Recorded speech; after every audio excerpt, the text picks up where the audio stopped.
Good morning student. ये video हम बना रहे हैं क्लास 7th के लिए, सब्जेक्ट साइंस के लिए, जिसमें हम लोगों का chapter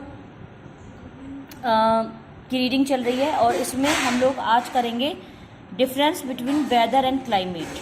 weather and climate differ from each other as follows, यानी कि वेदर और क्लाइमेट, मौसम जो होता है वो एक दूसरे से इस तरीके से अलग अलग होता है। Weather is applicable to a smaller area, may be a city और small group of cities. Weather जो है मौसम, वो एक छोटे एरिया तक ही सीमित हो जाता है। इसको हम एक एप्लीकेबल कर सकते हैं छोटे शहर तक या कुछ शहरों के ग्रुप तक।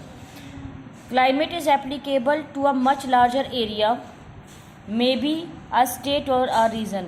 जो क्लाइमेट यानी कि जो वातावरण होता है उस समय का, वो ज़्यादा बड़े एरिया पे एप्लीकेबल होता है, एक स्टेट पे या एक रीजन पे। Weather describes short term atmospheric condition to a place. Weather जो है, मौसम जो है, वो किसी भी जगह की शॉर्ट टर्म एटमॉस्फेरिक कंडीशन को बताता है, जो कम समय के लिए होती है, क्योंकि मौसम जो है वो बार बार चेंज भी हो सकता है। Climate describe the long term average 25 से 30, 25 to 30 years weather condition of a particular state या रीजन। वेदर क्लाइमेट जो है, जो वातावरण वहाँ का चेंज होता है, वो एक लॉन्ग टर्म एवरेज के बारे में बताता है, जो 25 से 30 साल के लिए भी हो सकता है, किसी पर्टिकुलर जगह की कंडीशन के लिए। वेदर एट अ प्लेस में चेंज सडनली, किसी भी जगह का मौसम जो है वो अचानक से कभी भी चेंज हो सकता है। Climate change takes place very slowly over a long period of time.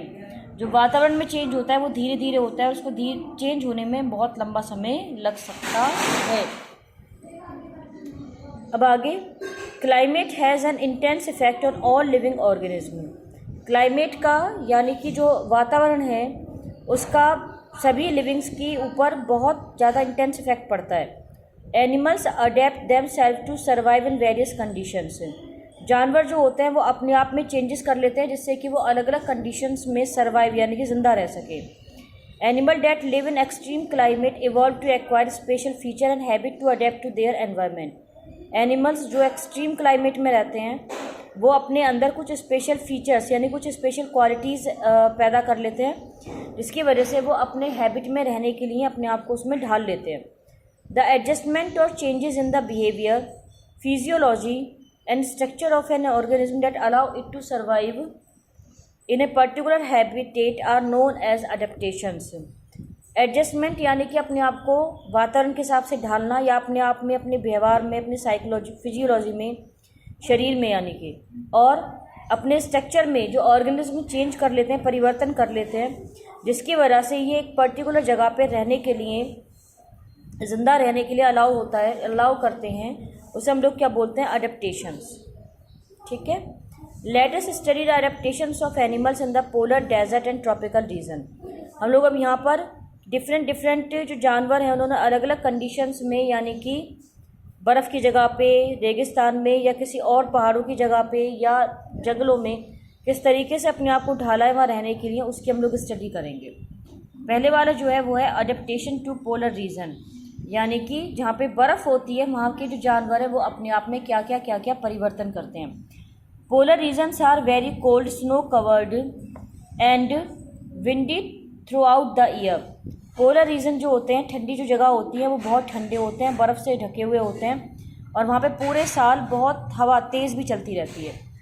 There is less flora and fauna in these regions. जो छोटे पेड़ पौधे होते हैं वैसी जगह पे क्या होते हैं? कम होते हैं। The region around the north pole is called Arctic region. जो नॉर्थ पोल के चारों तरफ का जो रीजन है, क्षेत्र है, जगह है, उसको क्या कहते हैं ये लोग? Arctic region. While that around the south pole is called Antarctic region. लेकिन जो साउथ पोल की तरफ जो रीजन होता है, जो क्षेत्र है, उसको इन्होंने एंटार्क्टिक रीजन बोला है। In these region the sun does not rise for 6 months and does not set for another 6 months। इन जगहों पे जो सूरज है वो 6 महीने तक ना उगता है, और फिर अगले 6 महीने तक डाउन मतलब नीचे छिपता नहीं है। इन विंटर द टेम्परेचर में fall up to -37 degree centigrade. इन जगहों पे बर्फ़ में, मतलब सर्दियों में जो टेम्परेचर है वो -37 डिग्री सेंटीग्रेड तक भी पहुंच सकता है। अब इन्होंने दे रखा है अडेप्टेशंस इन पोलर बेयर्स। जो वहाँ पे रहने वाले भालू हैं, पोलर बेयर्स जिनको बोलते हैं, वो उनमें अपने में क्या परिवर्तन लेकर आते हैं। Polar bears have 2 thick layer of fur as well as a layer of fat under the skin called blubber. ऐसी जगहों पर जो पोलर बेयर होते हैं उनकी 2 लेयर, मोटी मोटी लेयर होती है फर की, बालों की, और उसके नीचे बहुत सारा फैट भी प्रेजेंट होता है स्किन के नीचे, जिसे ब्लबर बोलते हैं। These provide excellent insulation against the cold, जिसकी वजह से बर्फ़ यानी कि ठंडी के खिलाफ इनकी बॉडी इंसुलेटेड हो जाती है, यानी कि इन पर ठंडी का असर नहीं होता। They have small years that help them reduce heat loss. इनके कान जो होते हैं वो बहुत छोटे छोटे होते हैं, जिसकी वजह से ये हीट लॉस यानी कि गर्मी जो है उसको लॉस नहीं करते।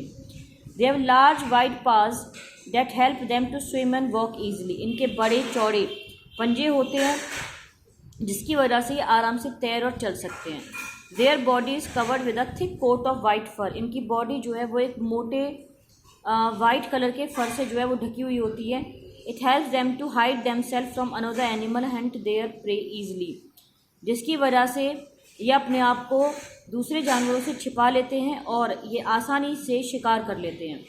Female polar bears dig dens in the snow when they might hibernate. Female जो पोलर बेयर्स होते हैं वो गुफा खोद लेती हैं बर्फ़ में जब वो हाइबरनेट कहती है। हाइबरनेट का मतलब होता है जब जानवर जो हैं वो ज़्यादा सर्दी पड़ने पर ज़मीन के नीचे छिपकर सो जाएं। ऐसा स्नेक्स भी करते हैं, फ्रॉग भी करते हैं, चूहे भी करते हैं, रैट्स भी।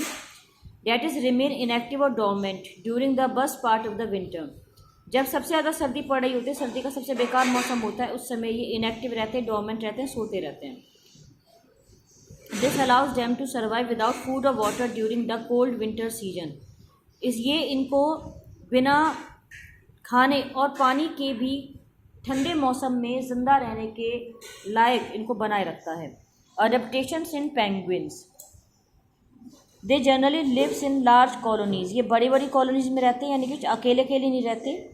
दे huddle together in groups when it is very cold. जब बहुत ज़्यादा ठंड होती है तो ये आपस में हडल मतलब एक साथ चलते हैं, जिससे कि this keeps them warm and also help to fight their animal, जिसकी वजह से ये गर्म रहते हैं और अपने दुश्मनों से भी लड़ाई कर सकते हैं। Their black and white plumage serves as camouflage while swimming. इनका जो ब्लैक और वाइट कलर का जो स्किन पे कलर होता है, इसकी वजह से ये अपने आप को कैमोफ्लेज मतलब होता है जब आप पहचान ना पाओ कि सामने वाली चीज़ क्या है, तब आपको भ्रम होने लग जाए। जब ये तैरते हैं तो ये कैमोफ्लेज हो जाता है, पहचान नहीं पाते क्या है।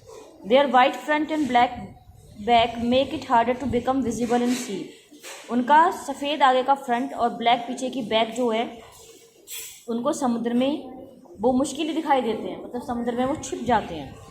There thick skin has a lot of fat stored to protect them from cold. उनकी जो मोटी स्किन होती है उसमें बहुत सारा फैट होता है जो उनको ठंड से बचाता है। Their short and densely packed feathers block the cold water from reaching their skin while swimming. उनके छोटे और डेंसली पैक्ड जो फीदर्स होते हैं, पंख, block the cold water from reaching their skin. वो ठंडे पानी को उनकी स्किन तक नहीं पहुंचने देते जब वो तैरते हैं। Their streamline body and webbed feet like ducks help them in swimming under water.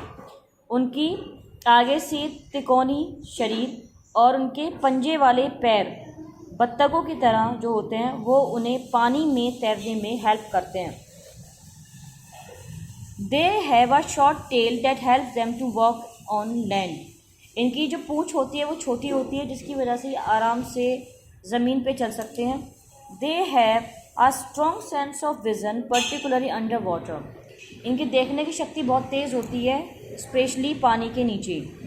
This help them to in locating the prey and to avoid animal, जिसकी वजह से इन्हें शिकार को ढूंढने में और दुश्मनों को अवॉइड करने में आसानी मिलती है।